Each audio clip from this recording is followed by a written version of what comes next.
सत्य, ईमानदारी और निरंतरता के सिद्धांतों पर आधारित स्थानीय, राष्ट्रीय और अंतर्राष्ट्रीय समाचारों को टेक्स्ट, ऑडियो और वीडियो के रूप में साझा करने के लिए लाइक, कमेंट और शेयर करें। अब संक्षिप्त समाचार सुनिए।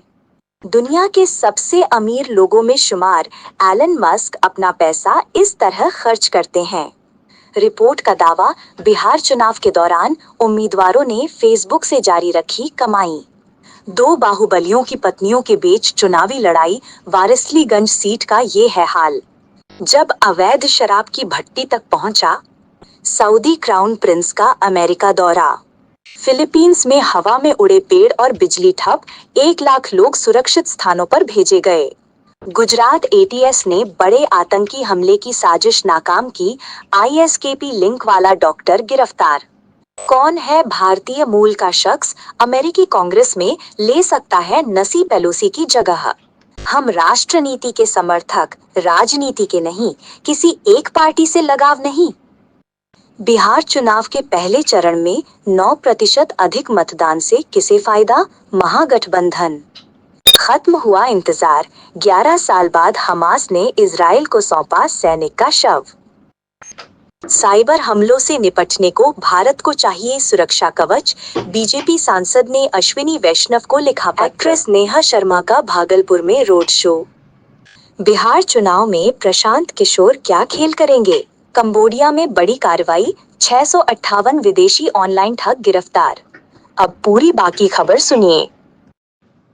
टेस्ला के मालिक एलन मस्क पिछले कई साल से दुनिया के सबसे अमीर लोगों में शामिल रहे हैं और हाल ही में उनकी दौलत आसमान छू गई जब वो पहले ऐसे व्यक्ति बने जिनकी संपत्ति $500 ट्रिलियन तक पहुंच गई। डेमोक्रेटिक चरखा और व्हाट टू फिक्स नाम के 2 संगठनों की तरफ से जारी की गई इस रिपोर्ट में दावा किया गया है कि बिहार विधानसभा चुनावों के दौरान कई उम्मीदवारों ने अपने फेसबुक अकाउंट से कमाई जारी रखी। बिहार के वारिसलीगंज विधानसभा क्षेत्र से आरजेडी के टिकट पर अनीता देवी और बीजेपी के टिकट पर अरुणा देवी मैदान में हैं। ये दोनों ही बीते जमाने के बाहुबलियों की पत्नियां हैं। अमेरिका और सऊदी अरब के संबंधों में रक्षा सौदों और समझौतों से लेकर इजराइल के साथ रिश्ते स्थापित करने जैसे कई संवेदनशील मुद्दे बार बार सामने आते रहे हैं। 11 नवंबर को होने वाले मतदान में सीमांचल की 24 विधानसभा सीटें निर्णायक साबित होंगी। ये इलाका राज्य की सत्ता का पारंपरिक रास्ता माना जाता है। सैकट जन्म टेक्सास के फोर्ट वर्थ में भारतीय प्रवासी माता पिता के घर हुआ था। उनके लिंक्डइन प्रोफाइल के अनुसार चक्रवर्ती ने साल 2003 से 2007 तक हार्वर्ड में कंप्यूटर साइंस की पढ़ाई की। फिलीपीन के राष्ट्रपति फर्नांडिस मार्कोस जूनियर ने कालमेगी से हुए भारी नुकसान और फुंग वोंग के कारण होने वाले संभावित नुकसान को देखते हुए आपातकाल घोषित कर दिया है। गुजरात एटीएस को जानकारी मिली कि हैदराबाद निवासी अहमद मोहिउद्दीन सैयद भारत में आतंकी हमले की साजिश में शामिल है और फिलहाल अहमदाबाद पहुंच चुका है।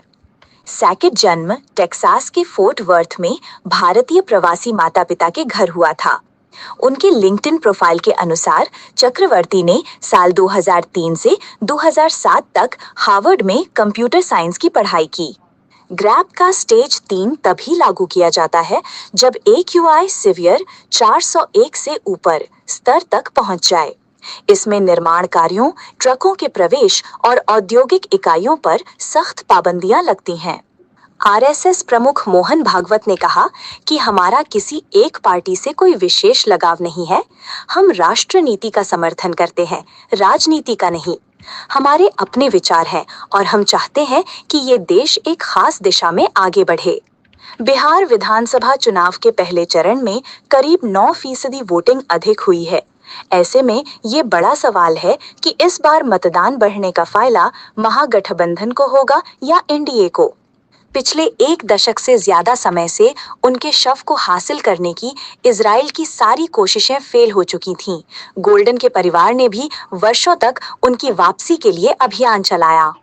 दिल्ली के चांदनी चौक से भारतीय जनता पार्टी के सांसद प्रवीण खंडेलवाल ने केंद्रीय मंत्री अश्विनी वैष्णव को पत्र लिखकर देश में राष्ट्रीय साइबर सुरक्षा प्रमाणन परिषद national cyber security certification council के गठन की मांग की है।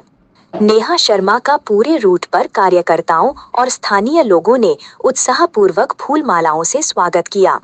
रोड शो के दौरान कई स्थानों पर महिलाओं और युवाओं की भारी भीड़ देखने को मिली। बिहार चुनाव में सोशल मीडिया पर प्रशांत किशोर का जबरदस्त असर दिखा है। उनकी सभाओं में भीड़ भी जुटी है, लेकिन ग्राउंड जीरो पर काम कर रहे एक्सपर्ट का कहना है कि सोशल मीडिया पर जैसा पीके का असर दिख रहा है।